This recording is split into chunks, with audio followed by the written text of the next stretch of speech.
Hey everybody, it's Greg again. It's another edition of Unbreakable Podcast.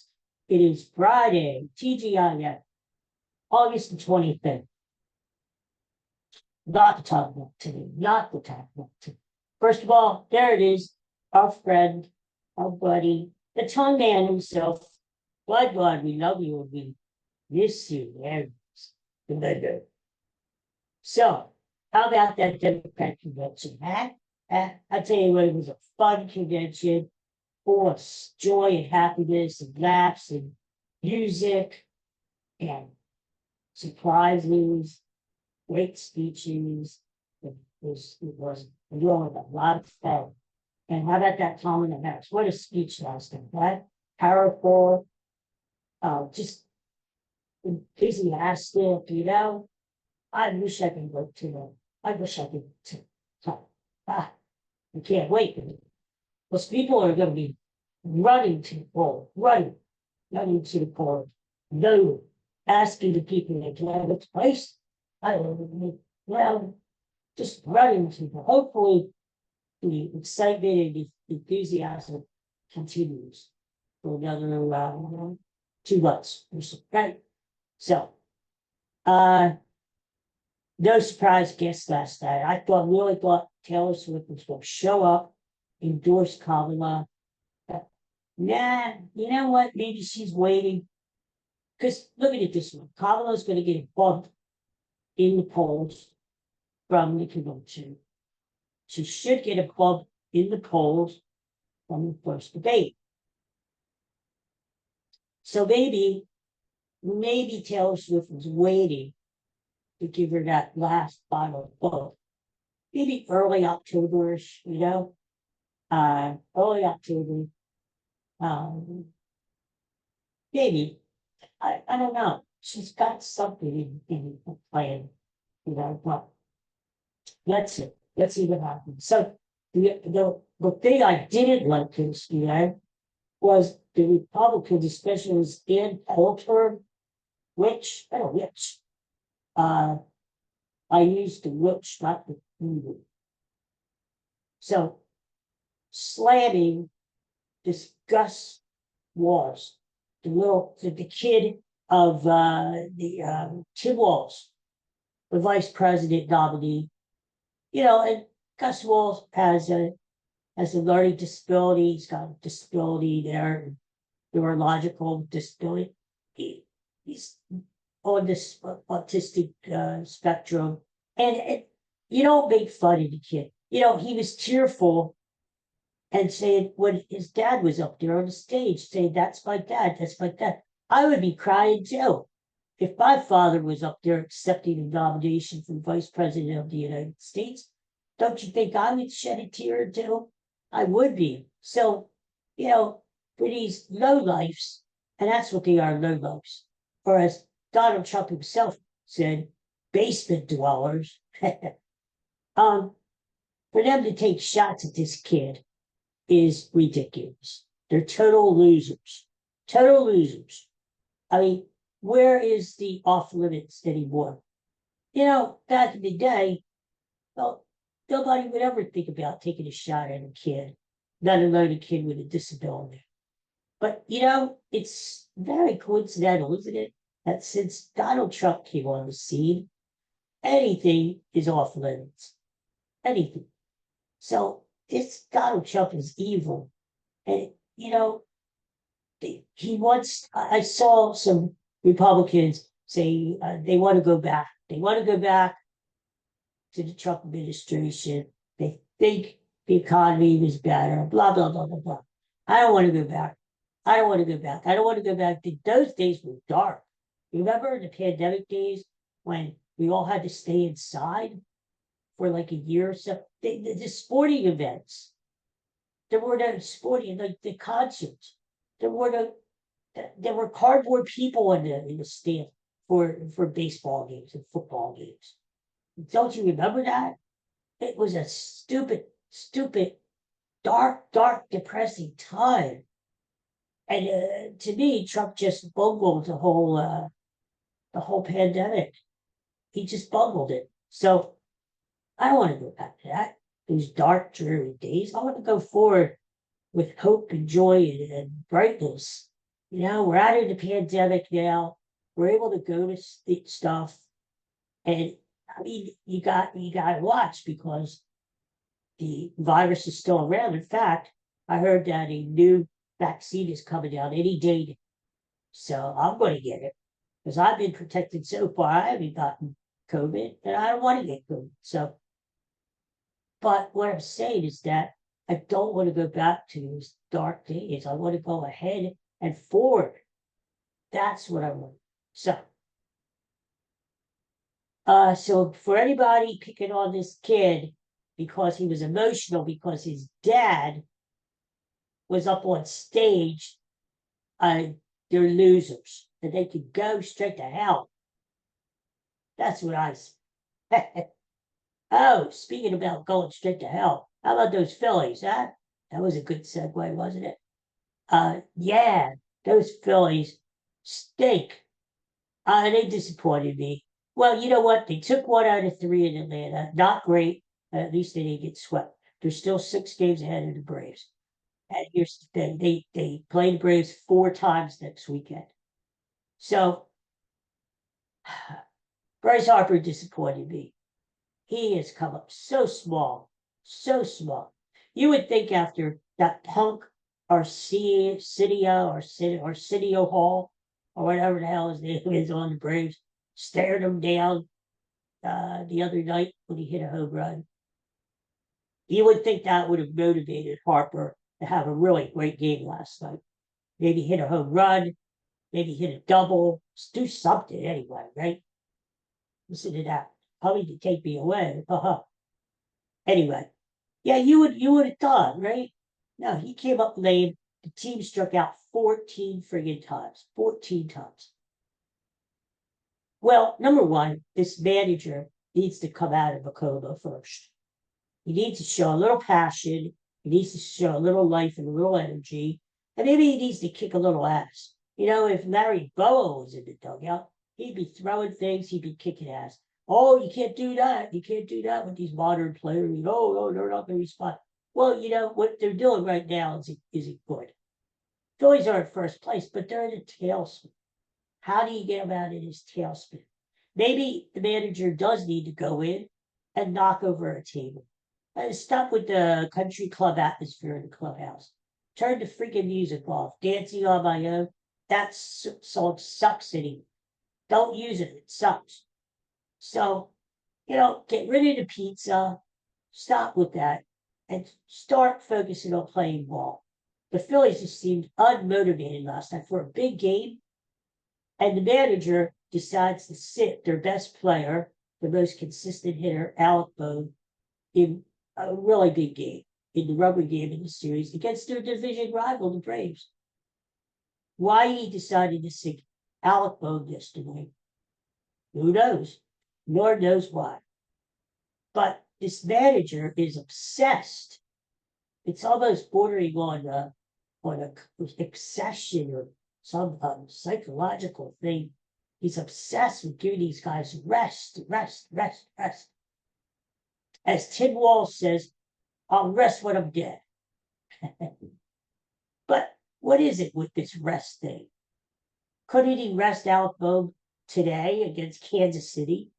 Isn't the Atlanta game more important? You put in Weston Wilson at third base, and they didn't count his errors, but he had a couple balls hit toward him that he should have gotten, that should have been counted as errors, that were scored as hits. It was a hometown bonus from the Braves scorekeepers to give the Braves extra hits. It was terrible. You play your best players against your division rivals. Play out, Bohm. That was just so stupid. And I told you this a couple days ago. My fear is that the Phillies are going to get into the World Series and they're going to lose it because the manager is going to do something stupid. He's going to make some stupid decision.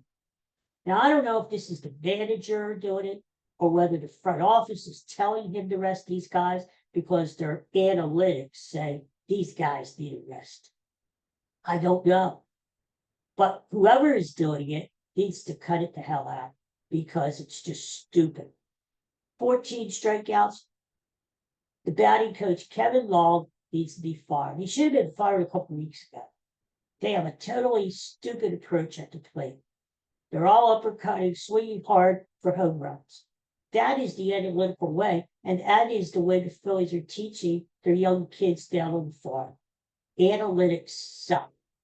And you hit the ball hard. You hit line drives. You try to hit the ball in the gap, and you hit line drives. If you get a home run, great.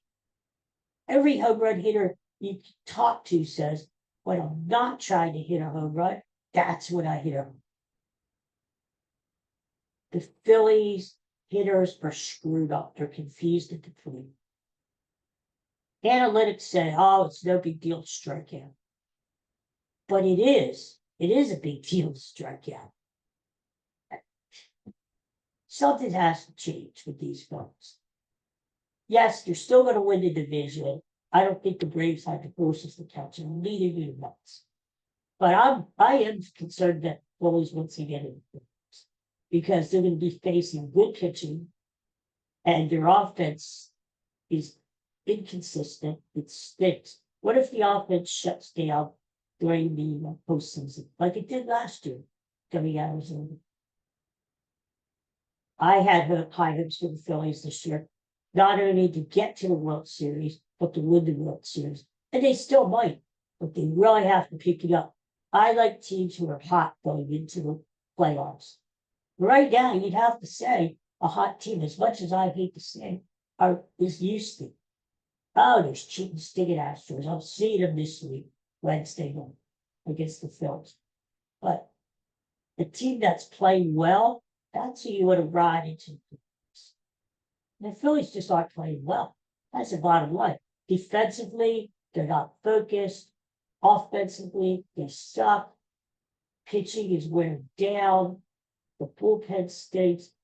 The manager stinks. This team.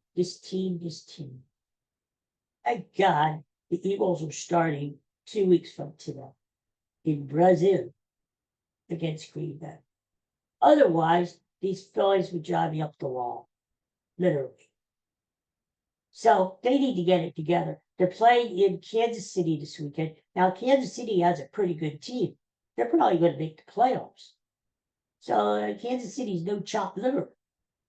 So the Phillies, if they take 2 out of 3 this weekend, that's a plus. Yeah, I don't have high hopes for them because they have Taiwan Walker going tonight. He sucks. And then you've got Ranger Suarez coming back tomorrow. We don't know what we're going to get from Ranger tomorrow. We don't know. So, my, oh my, huh? It is concerning though. So, but hey, you know what? It's not life or death. So let's just hope for the best. What else do we got? Hey, did you hear about this? Ben Affleck and Jennifer Lawrence. I told you the other. Jennifer Lopez, not Lawrence. Too many Jennifers. I told you the other day they're getting a divorce, and now it's coming out. Why? It's because I told you the other day. I don't like this Ben Affleck guy. He never did anything to me, but I don't like him. I've never liked him. I didn't think he was that talented. He just looks like a jerk. A jerk. And it turns out he is. Hey, apparently, Ben Affleck and Jennifer Lopez were barely on speaking terms on their honeymoon. What the hell? What a way to start off a marriage, huh? You're in your honeymoon and you're not talking to each other. Right there, that's a clue. That's a clue. 2 years, they're like not speaking. That's like a business thing. You know, Jennifer Lopez finally says, I've had it. This is enough. Why she gave this idiot a second chance, I don't know. That's partly her fault too. But she claims that he said he was going to change. Once they said I do, oops, he doesn't change. He's a jerk. She has kids with them. I understand it. Want to get the family back together, but he is not going to change. Now he's got the divorce. There's no pre-up. Jennifer Lopez is obviously worth a lot more than he is.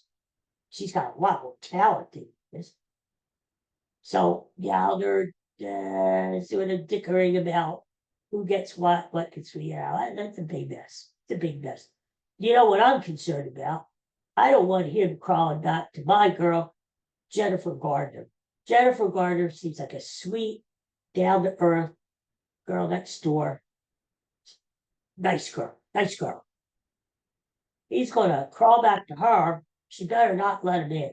And crawling back to her, wanting to hope they have kids too. This guy has kids all over the place. So, don't take him back, Jennifer Gardner. Don't do it. You're going to be sorry if you do. I'm listening to Uncle Greg. You're going to be sorry if you do. So, this Ben Affleck guy, why doesn't he shack up with his buddy that dude? I'm just saying. And, like I said, there's something about the guy that just tricks me off. I don't like him. If he was here, I'd punch him in the face. That's a wheelchair or not, I'd punch him in the face. I just don't like the guy. All right, before I have a stroke. Well, this weekend, we got the Eagles playing a meaningless game, preseason game at home against Minnesota tomorrow at 1 o'clock. Who cares? We got the Phillies playing in Kansas City, as I said. Beautiful weekend on tap here. Low 80s. Great. Bruce Springsteen is back down at the bank again tonight for another concert. So let the good times roll, right? Let the good times roll. And that's about it today for me. I'll be back tomorrow and we'll talk more crap about the weekend, whatever comes to mind. Don't forget Monday. We always have our weekend review, and we always have our TV classic of the week. Last week, it's posted Get Smart. It's getting some views. Hopefully, people are listening, but I don't know if people really like this Get Smart or not. But I thought it was a good show. Maybe like the shows that are getting the most, or have gotten the most viewers, Lost in Space, the Beverly Hillbillies. And you know what? Maybe we'll do a rerun. Maybe we'll talk about the Beverly Hillbillies again. If that's what you like, that's what we'll do. I don't know. But I kind of have in mind another show that we're gonna talk about on Monday. It goes back to the 60s again, because I tried doing the 80s and that didn't work out too good. No, maybe I'll stay back in the 60s again. I don't know. We'll see. We'll see. Yeah. Anyway, thanks for watching and thanks for listening. And everybody have a good weekend. I gotta tell you, my friend Katie, my dog Katie, at the vet, not feeling too good. Spent the night there, which is heartbreaking for both of us because she's never been away from home. I know she misses us. And but she's coming home this morning. Hopefully she's feeling a lot better. So keep my dog Katie in your mind and in your prayers, please. I think she'll be okay. So everybody have a great weekend there. Peace and love. And I'll see you when I see you. Probably tomorrow. Who knows? Okay, everybody, take care. Have a great day. I can't get out of here.